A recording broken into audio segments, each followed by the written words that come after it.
left the game with on Thursday?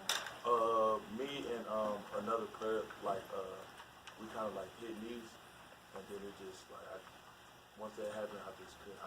Once I tried to step down, I couldn't really walk on it. It was very bad. So try to do that. I've been doing treatment for the last 2 days and just trying to get back. And today, it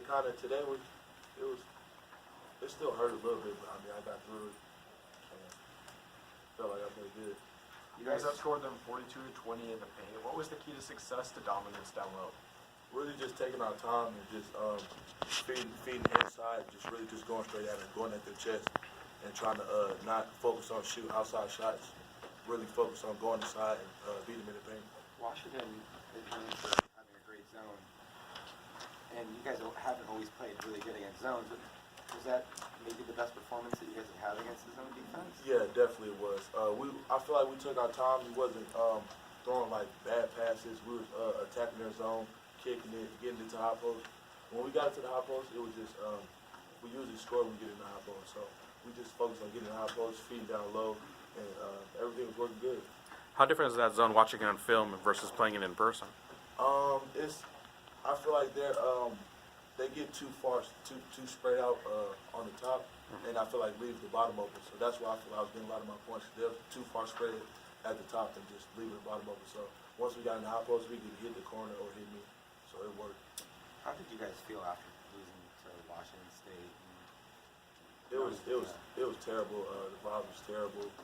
It was just bad, and we just knew that we can't, like, after losing to them, we can't come to this game with our heads down. Like, we just lost to them. Now what we're gonna do. So we had to come together, watch film, and we just picked each other up. And I felt like we came back, played a great game.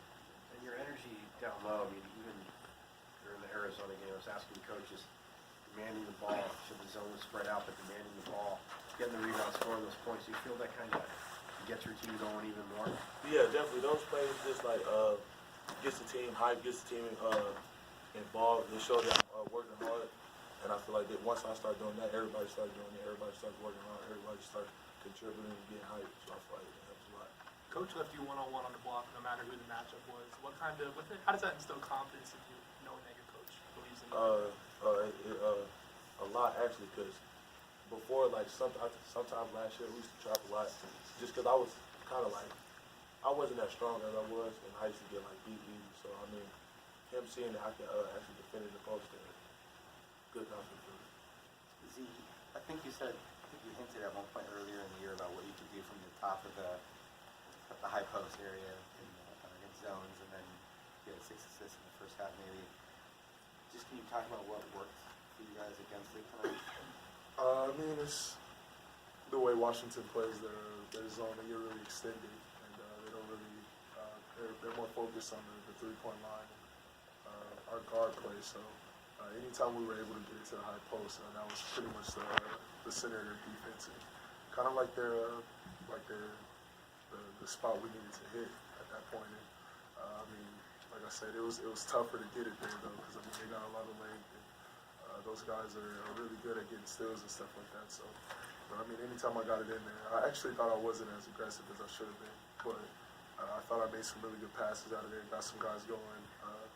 Got Romelo a couple layups. He kind of owes me for that. But I mean, I think I played pretty decent. Was it a weird game in the first half? I mean, you were shooting well over 50%, but also double digits turnovers. It seemed like you never were able to get over the hump. Did it feel like that way? I mean, yeah. Like I said, if you turn over the ball with them, I think they had 10 fast break points off of our 7 live ball turnovers. So, I mean, when you turn the ball over, you're playing into their hands. And it was kind of hard for us to fill out that zone at first. I know I bobbled a couple of them, and I was just trying to kind of fill it out and see where the pressure would be coming from and see what pick my poison, pick my spots. And once I kind of figured it out, I think I did a lot better with that. Did you guys almost come out angry today after that game on Thursday? Z, you looked, even in warm-up, you looked like you were just bouncing off the ceilings, like you wanted the ball, you wanted the game to start, like, go. I mean, I try to stay consistent with that. Every time we hit the floor, every opportunity we have to play, I try to bring excitement and stuff like that. But it was definitely a little added incentive being that we were coming off of a pretty bad loss on our account. And I think we really did a good job in responding. We had a really good practice yesterday, a really good film session. I don't know if I would call it like necessary, but yeah, we had a good film session. Like I said, guys responded. We came out and played the way we know we can play. But I mean, I think we need to use this game as a building block as opposed to a high point in our season. Coach said that he didn't have you guys put up a single shot yesterday. Curious as to what your thoughts were on that, but y'all shot better tonight, so. It kind of goes back to my previous statement. He's a lunatic. It's crazy. I don't think you guys are really grasping what I'm saying. He's really actually crazy. And, I mean, I don't know if he mentioned to you guys, but he also had us running offense and then throwing the ball out of bounds at the end, as opposed to, I don't know. He's crazy. And, but like I said, it was effective. I mean, guys knew what was at stake. We knew how important this game was, and that we didn't want our season to go down the drain, and that Washington State loss didn't define us as a team. And we wanted to come out and prove that. So when you first said that to you, you guys are putting up a shot, what's your initial reaction? Is it like Coach Hurley being Coach Hurley, or like what is? It's like, what do you mean? Like, we're at basketball practice. Like, what do you mean? We shot terrible from the field. What do you mean we're not putting up any shots? Like, and I mean, before or after practice, he won't let anyone shoot. I mean, usually guys are staying in after getting an extra shots in. He didn't let anyone stay and shoot. So it was just kind of a weird way of going about it, but obviously it was effective. Was film intimidating? Yeah. How For so? me, definitely. Like how? Like, what was he? He was just telling us like everything we did wrong, like just really just going at us, just because we not play good at all. We didn't shoot good. He told us like we can't go like 2 for 20 from the 3-point line and still try to shoot three. And he was just going at us. He went at me because I feel like I ain't really play good. So I mean, he let me know that too. So I mean, that just it hyped me up, made me want to go harder, made me want to do better. This game, I feel like I did that. So I feel like it was effective. See, you say he's for the lunatic, but even when he's passionate on the sidelines, he was talking to the refs. You're talking to the guys, and you come over and you just kind of grab him and walk him away from the refs so he doesn't get maybe another technical. What would you say to him in that instance?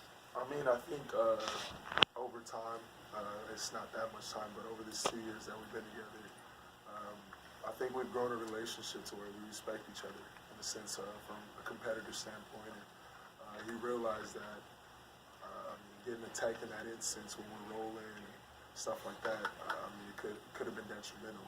That's a momentum shifter. And kind of just pull him to the side like, Coach, I got you. Like, trust me. Just trust me on this one. I mean, like I said, he respects me as a senior leader and captain. He didn't necessarily stop, but I mean, it got him to kind of get away from him a little bit, and we were able to diffuse the situation and continue to play on. So sometimes that Hurley sauce overflows a little, right? Oh yeah. I mean, like I said, he's a competitor just like us. I mean, that's his way of impacting the game, and he wants a game to be called a certain way for his team. And he doesn't really, I mean, as you guys see, he doesn't really settle for less. Did you guys ever think about what would happen if you didn't have those stumbles, where you just, whether that's Princeton or Washington State, or what actually is possible for your team? You can't help but think about that. Our season, like I said, we've showed flashes of a Final Four, Elite Eight type team, and we've showed flashes of a potential NIT team. So I mean, you can't help but think about the games that you gave up. The USC's were a possession away from getting our first road sweep. I mean, Nevada, you're up big, and I mean, you let them come back, and they still lost one game this whole year. You could have been their second loss. Well, at that point, you could have been their first loss. And, I mean, obviously, you think about those games, but I mean, the way this business works is just like it's another day. Like I said, we're gonna enjoy this and be happy about it. But when we wake up, it's another day. We got another opponent coming up, and that's pretty much the approach you got to come in every week with. Noah Dickerson was productive in his minutes, but he picked up a lot of fouls early. How are you guys able to draw contacts to get him into foul trouble? I feel like my coach told me just go through his chest and go straight up. I feel like we did that. We attacked him hard early in the game, and it was effective. We really just wanted to go at him, go at every big. Coach told us to go inside and try to dominate the paint. I feel like we did that. Simon, you and Lou were just beat off on a couple of alley-oops, and you finally got one in the second half. Can you talk about the connection you two share and what kind of joy it feels to finally get it? I mean, I always joke with him about I'm a better lob thrower than him because I mean, my lobs to him are usually complete or he misses the dunk. But I mean, his lobs to me are either perfect and I dunk it or they're off and he blames me.